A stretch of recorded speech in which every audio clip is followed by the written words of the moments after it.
Derechos y Acción, un podcast de la Defensoría del Pueblo de la Nación.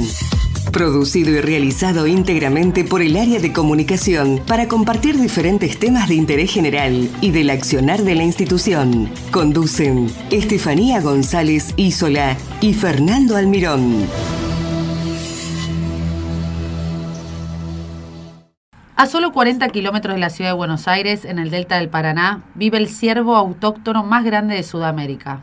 Su gran porte, capacidad de movimiento y distribución geográfica lo convierten en una especie focal para la conservación, dado que al recuperar y mantener su población, también se están protegiendo la flora y la fauna nativa junto con los procesos ecológicos del ambiente natural del delta. La subpoblación del delta del Paraná ha sido categorizada en peligro de extinción y la situación se agrava en el bajo delta o delta inferior, donde reside su población más austral y la más singular desde el punto de vista genético. Las principales problemáticas que afectan a la especie en el bajo delta son la caza furtiva, los cambios ambientales impuestos por la expansión ganadera y la producción forestal, la tenencia ilegal y heridas de perros cimarrones. Se calcula que la población actual ronda los 800 individuos. Para hablar sobre este tema estamos en comunicación con Santiago D'Alessio, que es consultor en biodiversidad.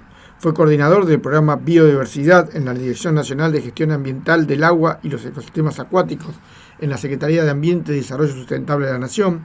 También fue director de Fauna Silvestre y Conservación de la Biodiversidad del Ministerio de Ambiente y Desarrollo Sustentable de la Nación. Hola Santiago, ¿cómo estás? Y muchas gracias por estar con nosotros. ¿Qué tal? ¿Cómo andan? Gracias por la comunicación. Santiago, para comenzar, contanos sobre el ciervo de los pantanos. ¿Dónde habita? ¿Cuáles son sus características? Bien, el ciervo de los pantanos es uno de los 7 ciervos autóctonos que tenemos en Argentina. Y dentro de ellos es el más grande, el más corpulento y te diría que es uno de los más lindos porque tiene un color rojizo muy llamativo, unas patas negras, una cornamenta que nada le envidia al conocido ciervo colorado que tenemos en la Patagonia, que es un ciervo exótico que se utiliza mucho en la caza deportiva, con lo cual es un ciervo imponente y lo tenemos habitando en zonas de humedales en Argentina. Acá tenemos la suerte en Buenos Aires de tener cerca de la ciudad, en el delta del Paraná, una de las poblaciones más interesantes de esta especie en Argentina. Perfecto, Santiago. ¿Y cómo es la situación en el delta del Paraná que lo acabas de nombrar con esta especie? A ver, contanos. La población del delta del Paraná es una población singular porque prácticamente permaneció desconocida para los habitantes y te diría para la ciencia en general en toda la historia, digamos, porque nunca había sido estudiada, nunca había sido conocido por el público, no es como las ballenas de Madrid o como los jaguaretés de Misiones o los pingüinos de Punta Tombo, digamos, que han tenido mejor prensa y han sido conocidos y valorados por la sociedad, sino que esta población históricamente ha tenido un perfil muy bajo, ha tenido mucho desconocimiento, y de hecho cada vez que contamos que hay ciervo de los pantanos en el delta del Paraná, toda la gente imagina un ciervo chiquitito, escondido por alguna zona cerca de Zárate o de Rosario, al norte, y en realidad no, es un ciervo increíble, hermoso, gigantesco que tenemos acá a las puertas de la ciudad de Buenos Aires, y que vive en zonas de humedales, principalmente en las islas naturales y embalsados, pajonales, ceibales, de las zonas todavía más conservadas del delta. Y también se ha podido adaptar bastante bien a lo que son las zonas forestales del delta, que se encuentran principalmente en lo que es el núcleo forestal cercano a los puentes de Zárate y Brazo Largo, la zona del pueblo Nueva Esperanza, atrás de Campana, Otamendi, un poco más, zonas más indicadas. Es un ciervo bastante versátil, pero como les decía recién, al haber estado tan poco conocido, también ha estado muy desprotegido. Es un ciervo que ha sido cazado a niveles, yo te diría que no tenemos, me parece, ninguna otra especie de la fauna autóctona de Argentina que haya sido cazada a los niveles que históricamente fue cazado el ciervo de los pantanos a las puertas de la ciudad de Buenos Aires, paradójicamente. Además, también en el delta del Paraná tenemos el problema de que se ha extendido la zona o las urbanizaciones, ¿no? Entonces eso también ha ido quitando espacio y ha cambiado los cursos de agua, se han levantado terrenos. Esto le afecta mucho también. ¿Se ha ido moviendo dentro de la zona de habitación? Bien, ese es un muy buen punto. Es un muy buen punto porque las islas del delta sí han sido mayormente modificadas históricamente, principalmente porque se han drenado los albardones, es decir, los bordes más altos de las islas. Al canalizarse, digamos, los albardones, se han drenado las zonas inundables de los interiores de las islas y se han perdido buena parte de los humedales, ¿no? De la parte más inundable, con un funcionamiento hídrico más clásico. Y en general esto ha sido para ganar tierra, superficie, para la actividad productiva, sobre todo vinculada a la forestación. Este avance también se ha dado, por supuesto, por el avance de la población humana, digamos, en las islas, que ha ido avanzando desde lo que es primera sección, más bien delta del Tigre, y hacia atrás del delta, hacia el delta más profundo, digamos, es que cada vez más baja la densidad poblacional. Ahora, una cosa que es bastante notoria es que en las zonas, por ejemplo, más modificadas, quizás más pampeanizadas del delta, que están cerca de los puentes de Zárate Brazo Largo, donde hay grandes compañías forestales que suelen indicar las islas, hacer un manejo del agua que permita que esas islas estén más secas para la forestación, y se han perdido humedales en este proceso, por supuesto, pero sin embargo, como hay diques altos y hay caminos altos, elevados, esto permite que el ciervo se refugie en esas zonas altas de las inundaciones periódicas que tenemos en el delta. Entonces, hemos encontrado en el último tiempo que, por un lado, gracias a que hay algunos espacios que están fuera, digamos, del riesgo de inundarse, y el ciervo se puede refugiar sobre esas zonas altas, y además las grandes compañías forestales han sido bastante eficaces en controlar el acceso de la gente a los campos, y entonces de esa manera minimizar un poco la caza furtiva. Hoy tenemos algunos núcleos poblacionales, algunos puntos donde hay muchos ciervos concentrados en estas zonas productivas, ¿sí? En la zona más del delta más natural, más con los ambientes más clásicos del delta, vinculados a islas inundables, con pajonales inundables, inclusive con una formación muy particular que se encuentra en estas islas que están en zonas menos modificadas del delta, más naturales, que son los embalsados, que son pajonales que flotan en los centros de las islas, flotan con un metro de materia orgánica de profundidad, y arriba de esta materia orgánica crece pajonales, ceibos, 3, 4, 6 metros de altura. Estos embalsados flotan, y la fauna, en particular los ciervos, hemos advertido, también nos lo han contado mucho los isleños, vaqueanos, los ciervos se suben a estas zonas flotantes y pueden sobrevivir durante las inundaciones extraordinarias que se suelen dar en el delta, y de esa manera sobrevivir a estos periodos tan difíciles que son las inundaciones extraordinarias. Y Santiago, ¿cómo se puede pensar en la conservación de la especie? ¿Cuáles son las políticas públicas que se podrán implementar?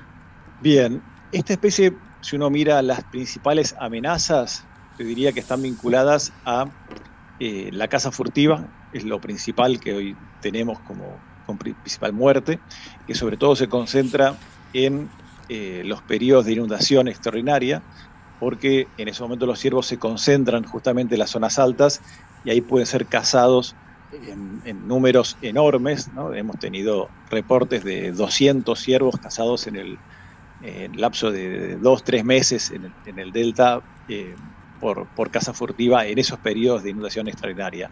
Entonces, uno de los temas principales a abordar y controlar es la caza furtiva. Se han hecho grandes avances en ese sentido.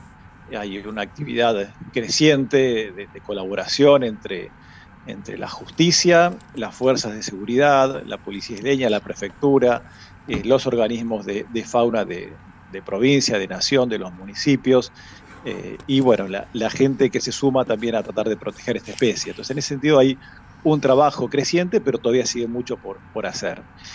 También hay un tema muy complejo con la cuestión perros rurales o, digamos, domésticos, digamos, en zonas rurales, que es un problema que se da en todo el país, en general en todo el mundo, que se está divirtiendo, es que los perros son uno de los predadores mayores para los mamíferos y hacen desastres porque son bichos que comen mucho y en general la gente no tiene posibilidad de darles alimento balanceado con prado de la veterinaria de la esquina, entonces suelen los perros irse a la isla, comer animales silvestres y mantenerse alimentados de esa manera. Entonces, es un tema muy complejo, pero en términos digamos, de daño a la población, hoy ahí tenemos uno de los grandes temas a abordar, que también es complejo porque es sensible, porque la gente también necesita perros de compañía, estar en la isla siempre también es delicado, a veces es inseguro, los perros ayudan mucho en ese sentido, y bueno, hay un trabajo grande para abordar ahí que ojalá se pueda abordar, porque cada vez que hemos indagado de distintas maneras las causas de muerte, esta que al inicio, nosotros empezamos trabajando con esta especie más o menos 1995, 96, al principio pensamos que era menor el efecto, pero cuando empezamos a monitorear los animales con GPS, con radiocollares, con seguimiento satelital, empezamos a conocer mejor de qué se morían los ciervos. Y esta causa fue apareciendo cada vez más como una de las principales causas de muerte de ciervos de los pantanos en el delta.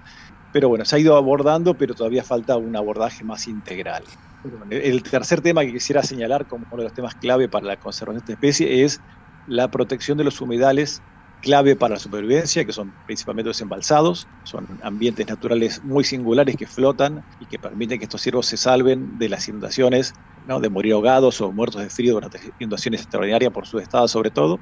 Y lo último que te mencionaría quizás son los corredores biológicos, es decir, la posibilidad que los ciervos que habitan distintas zonas del delta puedan recorrer las distancias o las zonas que unen los núcleos poblacionales donde se refugia, cosa que si la población que hoy está dividida en varios núcleos que están en distintos lugares, necesitamos que esos núcleos siempre sigan conectados para que genéticamente la población del delta sea más robusta y para que los ciervos puedan tener mayor posibilidad de desplazarse, de refugiarse, de reproducirse, y para esto es necesario trabajar fuertemente con los campos productivos del delta, que tienen muchísima superficie y que de ellos depende que el ciervo pueda seguir moviéndose por la isla con libertad.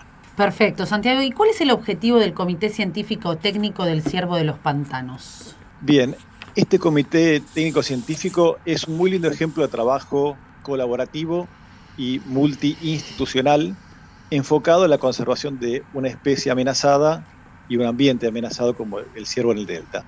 Es un organismo paraguas formado por las áreas de fauna y biodiversidad de la provincia de Buenos Aires, todos los municipios vinculados a la zona isleña, los científicos especialistas en esta especie, las ONG que trabajan con el ciervo, los productores, algunas empresas privadas inclusive que se han sumado para dar una mano. Y es un espacio colaborativo que surgió inicialmente porque teníamos un problema hace ya más de una década atrás, que aparecían ciervos rescatados, entre comillas, por algún isleño que en realidad había encontrado un ciervo que estaba con su madre, pero la madre está escondida, entonces los sacaban a los ciervos de su hábitat natural, los llevaban a una casa, a un organismo para curarlo, y en general era un ciervo que estaba sano, muchas veces crías, animales jóvenes, o también a veces aparecen en el delta ciervos heridos, raramente por temas naturales, en general suele ser más bien por algún animal herido para un evento de cacería, y esos ciervos que tenían que ser rescatados y tratados veterinariamente, no sabíamos cómo curarlos adecuadamente, o sea, no sabíamos cuál era la forma de dormirlos, la forma de alimentarlos, la forma comportamental, es decir, cómo una vez que el bicho estaba mucho tiempo en un espacio de curación, en una veterinaria, perdía algunas habilidades naturales, entonces cómo reentrenarlos para que pueda ser liberado en el medio ambiente, y todo esto era un desafío muy grande para los organismos y para las autoridades y para todos los que trabajamos en esto, y armamos este espacio de trabajo multiinstitucional para coordinar las actividades para que los rescates salgan cada vez mejor. Hoy te diría que es un caso para mí de ejemplo a nivel nacional de un trabajo bien hecho, coordinado, ya los equipos se conocen de memoria, tienen todos los contactos, tienen todos los procedimientos, la articulación entre los organismos que tienen que autorizar los traslados, la gente que sabe, los veterinarios que tienen que tomar lugar en cada intervención, las lanchas que intervienen en la logística de rescate. Todo hoy está muy ensamblado y funciona de maravillas. Entonces es un lindo ejemplo de trabajo que está enfocado en cómo dar atención a estos procesos de de rescate y recuperación de animales lastimados y su posterior liberación. Y realmente ha tenido un éxito bárbaro. Después, además de esto, han ido abordando desde el comité otros temas vinculados a la conservación de esta especie, a manejar mejor el ambiente, a pensar en cuáles son las prioridades, en cómo abordarlas, otras temáticas de conservación de la especie, pero bueno, siempre ha sido la prioridad del rescate de animales. Perfecto. Y para finalizar, bueno, vos contabas esto del rescate, la rehabilitación. ¿Los rehabilitan? ¿Vuelven al delta? ¿Los llevan a otro lado? ¿Cómo es el tema? No, eso es importante. Siempre en general que los animales se rehabilitan y van a ser liberados en un ambiente natural otra vez, hay una evaluación de dónde es el mejor lugar para liberarlo. Siempre, idealmente, lo mejor es que el animal vuelva a la zona donde fue extraído, de manera que la población de la cual es parte no pierda ese ejemplar y pueda aportar su genética y todo lo que aporta esa población. Y por otra parte, se han advertido que hay diferencias genéticas entre la población del delta con otras poblaciones de Sierra de los Pantanos del país, con lo cual también hay un tema delicado porque es importante que cada población mantenga